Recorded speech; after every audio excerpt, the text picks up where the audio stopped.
What's going on, guys? My name is Chris Holochek, and this is another session of Holo Sessions. And today's topic is life lessons and travel tips from Canada. So, of course, I have to be in Canada when I'm making this video. It makes no sense not to be. So I'm actually in Manitoba right now. Second time in a week.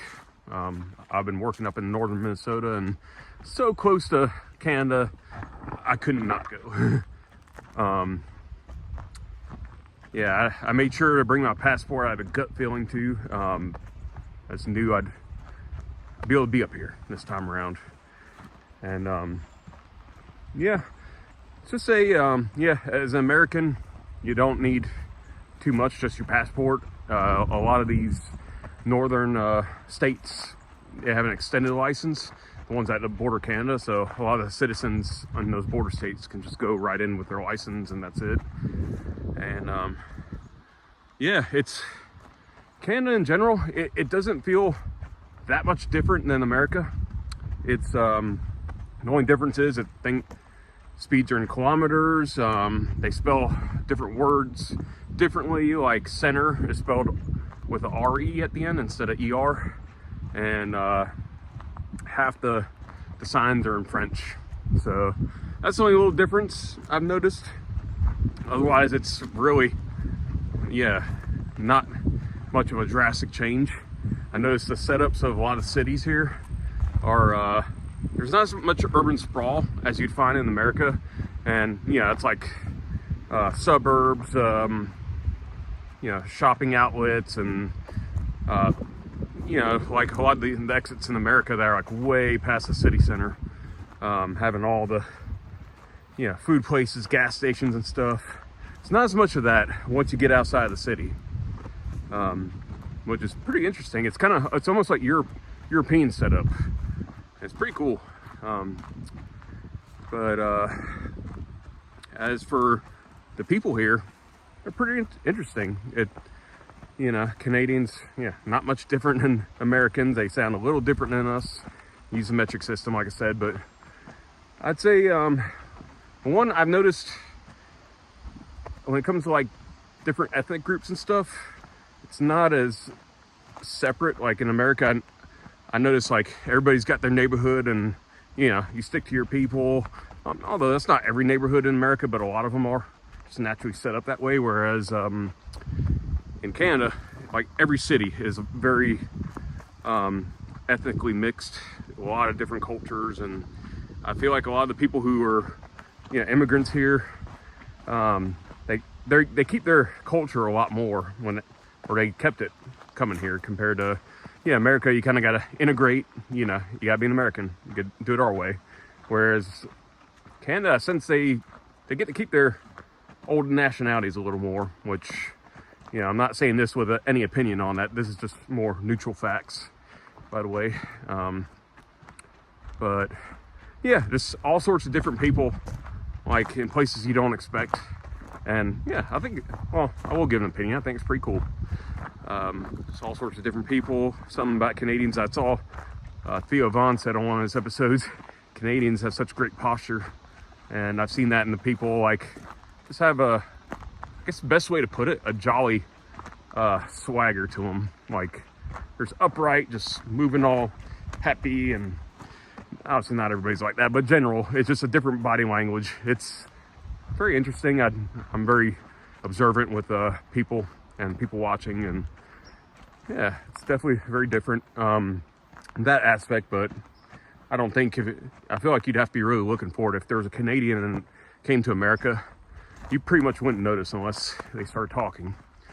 And yeah, as for what else was I gonna say about the people? Yeah, so they're overall, like, you know, as the reputation comes, they're very friendly people.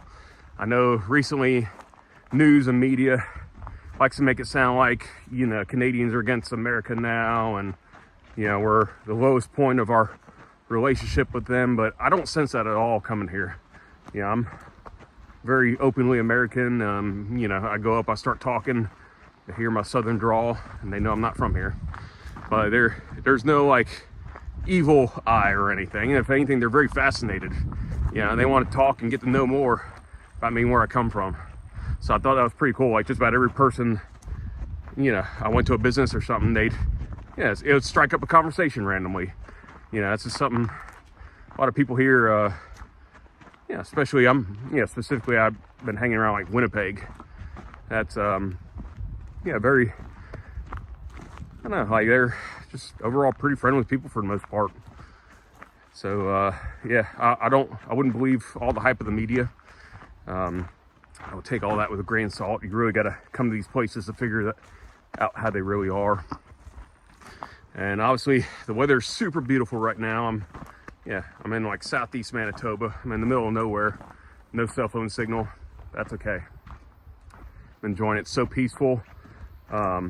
It gets really rural. Like there's no, you got the major cities and stuff, but you got to realize most of Canada, I forgot, like 80% I think of the whole Canadian population lives within 100 miles of the US border. So it's pretty sparsely populated compared to America. Like right now where I'm at, like there was like no businesses at all. I've seen no cops on the highway, although don't let that trick you. They have a lot of cameras in places you don't expect, and you don't want to get a ticket in the mail from them tracking you speeding. So, if you're driving over, I try to stay no more than 5 to 10 kilometers over the speed limit. You don't want them to pop you and send a ticket in the mail. So, just a little word of advice there. And it's rural, and just keep in mind, your cell phone signal will go out a lot. So make sure you got whatever destination you're going to, you got that typed in and you don't close it out, because you don't want to be lost in the middle of nowhere. It's going to take a lot longer for emergency services to get to you out here in the rural parts. It's, kind of like in northern Minnesota. It's just very, very sparsely populated. So you feel that. And, it feels cool, like, oh, I can get away with all this stuff or whatnot. And, they have their ways of tracking you, but also that can bite you in the butt if, you're in trouble, like health-wise, emergency-wise, and you got to get to somebody. I think there's like, I forgot what the per capita was per, I think one cop for every 100 square kilometers. It's like, very, very low amount of like cops, but they have all the, all the cameras to make up for it. But it feels very free out here, actually. And it's beautiful, like this forest. It, in a weird way, reminds me of where I grew up. Obviously, in the winter time, it'll be a different story. This is actually a ski trail that I'm on right now. 6 months from now, there's gonna be a bunch of snow where I'm walking. And you're definitely not gonna be outside unless you're, a skier and into all that. It gets, like super, super cold. So, right now it's like 70 degrees, and, me being a southerner, that's like borderline like sweater weather. But for Canadians, they're in short shorts and t-shirts, and this is summertime for them. So if I was recommending going to Canada, I would definitely go in the summertime. And you gotta be careful about the wildfires and stuff. And but when it comes to overall the life lessons here in Canadians, I've learned just to find the joys in life a little more. Find your happiness in whatever little ways you can, even when it doesn't feel like you're saying something to be happy about. I feel like it's a generalization, but a lot of Canadians always seem happy. I mean, you got stuff going on, you're human, but they seem very positive.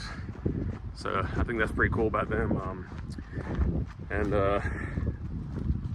what else would I say would be a lesson? Well, also, the rural area and stuff. It's good to get away. It's kind of like my last video.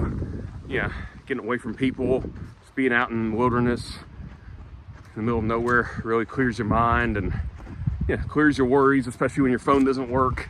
You have nothing to do but think about the thoughts that are in your head, or just look at the scenery around you. This is paradise for me, at least this time of year. So yeah, and also, this may not apply to a lot of people, but I learned for me, you know, if you're gonna go to Canada pretty frequently, like I've done it, 2 times in 1 week, that might get Border Patrol a little suspicious. So make sure you don't have anything in your vehicle you wouldn't want them to find. And they're pretty strict about no alcohol, no tobacco, and of course no weed. Even though those things are all legal in Canada and all legal in Minnesota, they don't, you're not supposed to bring, you know, American stuff to Canada and vice versa. Just, that's their laws. That's how they, you know, both countries, you know, just don't bring it. And today I actually had my car searched by Border Patrol, so I was very glad. You know, I don't have anything to worry about, but you never know. I could be used to American cops that will, you know, tear your car apart because they saw you do a turn too fast or something. That's what I grew up with. So I'm always extra paranoid. Make sure everything's legal and stuff. So helps me out in these situations. But yeah, overall the Border Patrol, they're pretty friendly. Just, you know, to be honest, tell them everything that they need to hear. Everything they ask, answer honestly, and you're good to go. And yeah, don't bring anything illegal. So yeah, it's a little different video than I usually do. I'm trying something new. Any of y'all that that know me well know my major in college was geography, you know, GIS, mapping and stuff. So that's another passion of mine besides, you know, giving life advice and music and stuff. So I want to find a way to merge all my passions into one. So this might be something I start doing, you know, travel tips too on top of life advice. Maybe there'll be a Thursday video instead of Monday. Monday be life advice and Thursday travel. But yeah, let me know in the comments if you like that idea. If you don't, I'm open to either opinion. And yeah, let me know your thoughts on this. If I have any Canadian viewers, I'd love to hear your opinion on everything I just said. And yeah, I hope you enjoyed this video. If you did, please do like it, subscribe to my channel. And again, leave a comment, tell me your thoughts. I love to hear everybody's suggestions, and I love to bring new people on to the Hollow Squad. So yeah, with that being said, from the Great White North, or green at the moment, my name is Chris Hollowcheck, and Holla is hollowing out.